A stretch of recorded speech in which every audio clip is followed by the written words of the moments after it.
The air in London's High Court was thick with the scent of high-stakes betrayal this week as Prince Harry, the Duke of Sussex, took the witness box to systematically dismantle the reputations of the very people who once chronicled his life with a degree of access he now claims was stolen. In a move that many are calling the ultimate under the bus moment, Harry directed his legal fire at veteran royal correspondents CharlotteGriffiths and Nicholl, accusing them of utilizing unlawful means to peek behind the palace curtain. But as the Duke weaves a tale of victimhood and surveillance, many observers see a far more calculated motive.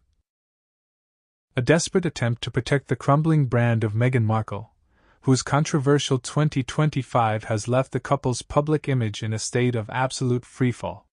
For years, CharlotteGriffiths and Nicholl were the gold standard of royal reporting, often seen as the bridge between the monarchy's stiff upper lip and the public's desire for connection. Yet, in his latest testimony, Harry spared no one.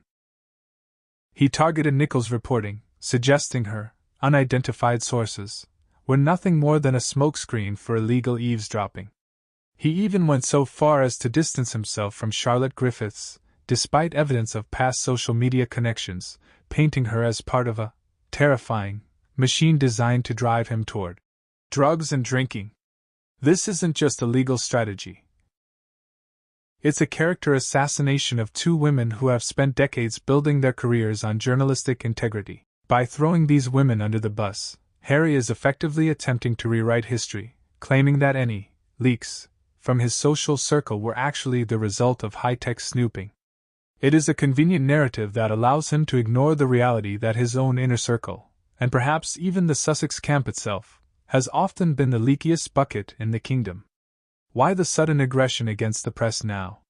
One look at the 2025 data tells the whole story. While Harry plays the martyr in London, his wife, Meghan Markle, has been crowned the most disliked celebrity of 2025 by global trackers like Ranker.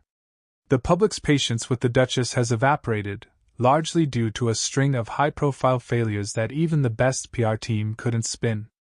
Meghan's 2025 has been a masterclass in controversy.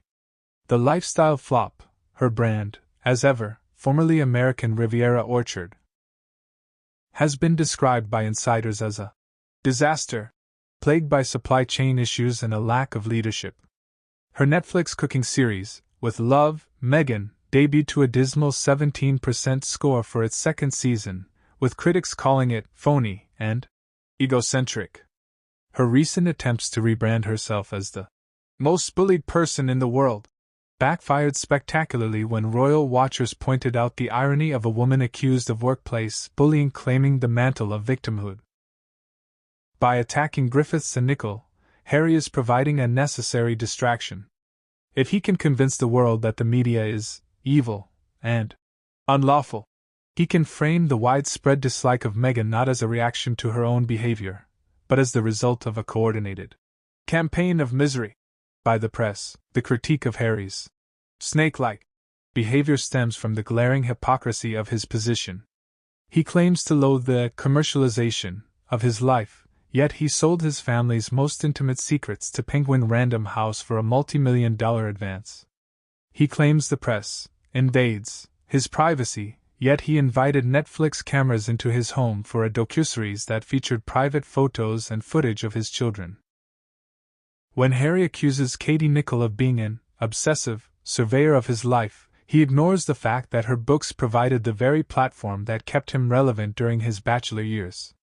Now that the narrative has turned sour, not because of phone hacking, but because of the public's fatigue with the Sussexes' constant grievances, Harry has decided these women are no longer useful.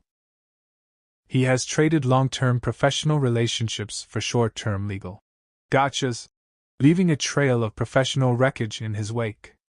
Prince Harry's decision to throw CharlotteGriffiths and Nicholl under the bus is a transparent attempt to insulate Meghan Markle from the consequences of her own controversial actions.